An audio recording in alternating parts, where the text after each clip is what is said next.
देखिए, कल जो ऑनरेबल सुप्रीम कोर्ट ने जो हियरिंग हुई 370 के बारे में, और उसमें जो उन्होंने ये फैसला किया कि जो सरकार ने गवर्नमेंट ऑफ इंडिया की तरफ से जो लेटेस्ट एफिडेविट दिया गया और जिसमें 370 हटाने का जवाब देने की कोशिश की गई, और जो सुप्रीम कोर्ट ने कहा हम इसको कंसिडर नहीं करेंगे, उससे कहीं ना कहीं पीडीपी का जो हमारा ये स्टैंड है कि बीजेपी के पास 370 को ख़त्म करने के लिए कोई जवाब नहीं, कोई आईनी जवाब नहीं है, कोई कानूनी जवाब नहीं, बल्कि इन्होंने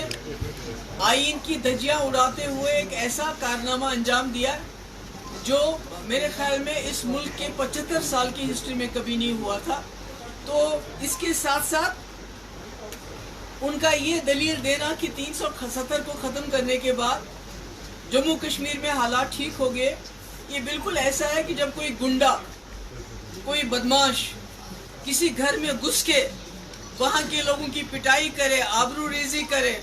उनको धमकाए और उसके बाद बोले कि घर में सब कुछ ठीक ठाक हो गया क्योंकि अब घर में आवाज़ नहीं आ रही, शोर नहीं हो रहा है, झगड़ा नहीं हो रहा है।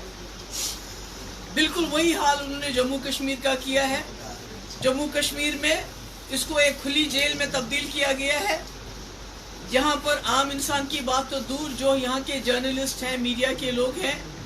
उनको न सिर्फ धमकाया जाता है बल्कि कईयों को यूएपी के अंदर जेल में डाल दिया गया क्योंकि वो अपना फ़र्ज अंजाम देते थे। वो मरकज़ी सरकार को आईना दिखाते थे कि जम्मू कश्मीर के हालात क्या हैं। और हमारे इसके अलावा हमारे हज़ारों की तादाद में हमारे लोग जेलों में हैं, जिनमें नौजवानों की बहुत बड़ी तादाद के अलावा हमारे जो मजहबी रहनुमा हैं, जिनका मैं कई बार नाम ले चुकी हूँ, बार बार नाम लेने की ज़रूरत नहीं है, जिनको इस वक्त जम्मू के जेल में रखा गया है, जहाँ उनकी जो उनकी उम्र की वजह से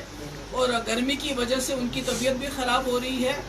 और ये सब जो लड़के हैं जिसमें जवान हैं, जम्मू कश्मीर के जेलों के अंदर, जम्मू कश्मीर के जेलों के बाहर हैं, कोई इनका ट्रायल नहीं हो रहा है, कोई कानूनी कार्रवाई नहीं हो रही है, कोई इनकी ज़मानत नहीं हो रही है, बल्कि अगर कोई जाता भी है बड़ी मुश्किल से वहाँ पहुँच जाता है, चाहे हरियाणा हो, चाहे राजस्थान हो, चाहे यूपी हो, तो वहाँ उनको मुलाकात भी नहीं होती है उनकी, और उनके पास कोई ऐसे वसाइल नहीं है। तो ऐसे में ये कहना कि जम्मू कश्मीर में सब कुछ ठीक ठाक है, जम्मू कश्मीर को जिन हालात से इसे गुजरना पड़ता है, आप अखबार खोलिए, एनआईए का रेट, ईडी का रेट, एसआईए का रेट, एसयूआई का रेट, इसके बगैर तो कोई डेवलपमेंट हमें नज़र नहीं आती है। रोज छापे पड़ते हैं। तो इतना जुल्म जबर करने के बावजूद सुप्रीम कोर्ट को ये बावर कराने की कोशिश की गई कि 370 के बाद हमने साहब, चीफ जस्टिस चंद्रचूड़ साहब और उनके साथ जो 200 जज लाए गए, वो भी इसी मकसद से लाए गए यहाँ, ताकि उनको ये दिखाया जाए कि जम्मू कश्मीर में जो कब्रिस्तान की खामोशी है, उनको ये बताया जाए यहाँ सब कुछ ठीक ठाक है। मगर मुझे उम्मीद है कि ये तमाम जज साहिबान बहुत ही दानिशमंद लोग होते हैं, ये लोगों के तकदीरों का फैसला करते हैं। उन्होंने देखा होगा कि पर्दे के पीछे क्या है, जम्मू कश्मीर में असली हालात क्या हैं, किस तरह जो पिछले 4 साल में जब से हमारा केस सुप्रीम कोर्ट में है, उसकी परवाह न करते हुए किस तरह कई कानून लाए गए जिससे हमारी ज़मीनें, हमारी नौकरियां, हमारे वसाइल की लूट मची हुई है। हालांकि कानून ये कहता है कि जब भी कोई केस कोर्ट में हो तब तक उसको जिससे उस दफ़ा पे या उस केस पे असर पड़े, ऐसा कोई फैसला नहीं लेना चाहिए। मगर चूंकि बीजेपी ने कॉन्स्टिट्यूशन को, जुडिशरी को, हर एक चीज़ का जो है उसका मुखालफत करने का बेड़ा उठाया हुआ है, क्योंकि जब पार्लियामेंट में 2019 में कॉन्स्टिट्यूशन को बरतरफ करते, वो कॉन्स्टिट्यूशन जिसने जम्मू कश्मीर के लोगों को 370 अपने आइन के अंदर दिया हुआ है, उन्होंने सुप्रीम कोर्ट की भी उस वक्त धज्जियां उड़ा दी, क्योंकि सुप्रीम कोर्ट का अपना फैसला है, एक बार नहीं बल्कि कई बार उन्होंने फैसला किया है। कॉन्स्टिट्यूएंट असेंबली है, तो किसने रिकमेंड किया, कैसे इन्होंने किया। तो मेरा कहने का मकसद है कि मुझे उम्मीद है कि ऑनरेबल सुप्रीम कोर्ट जब कि हालांकि कुछ खदशात भी हैं। किसी ने मुझसे सवाल पूछा कि पिछले 4 साल से केस की सुनवाई बिल्कुल नहीं हुई, जबकि बड़े ऐसे केसेस सुने गए जिनकी शायद इतनी इमरजेंसी नहीं थी। तो आज कश्मीर के दौरे के यकायक बाद केस की सुनवाई होना, और वो भी ये फैसला होना कि 2 अगस्त के बाद रोज़मर्रा इनकी सुनवाई होगी, तो कहीं ना कहीं ये खदशात पैदा होते हैं कि कहीं जो बीजेपी जो जाल बिछाया है, उन्होंने पूरी दुनिया को पहले G20, उसके बाद जजेस को लाया गया जम्मू कश्मीर के कब्रिस्तान की खामोशी दिखाने के लिए, कहीं वो कुछ और तो नहीं, पर्दे के पीछे कुछ और तो नहीं हो रहा है। पर मुझे उम्मीद है जस्टिस चंद्रचूड़ पे, आई थिंक उनकी जो इंटेग्रिटी है वो दैट इज़ अनक्वेश्चनेबल जो हम देख रहे हैं। मुझे उम्मीद है कि जो पास्ट में हुआ है, कई ऐसे फैसले दिए गए जिसमें कॉन्स्टिट्यूशन को बरतरफ करके, कानून को बरतरफ करके, सिर्फ आवाम के जज्बात, कलेक्टिव कॉन्शियस को सेटिस्फाई करने के लिए कुछ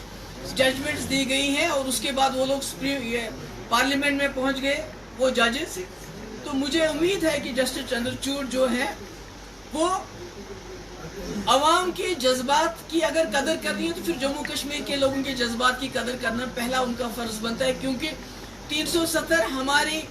हमारी शनाख्त की, हमारी ज़मीनों की, हमारे रहन सहन की गारंटी था। मगर मैं सोचती हूँ कि मेरा ये मानना है कि जो भी जुडिशरी होती है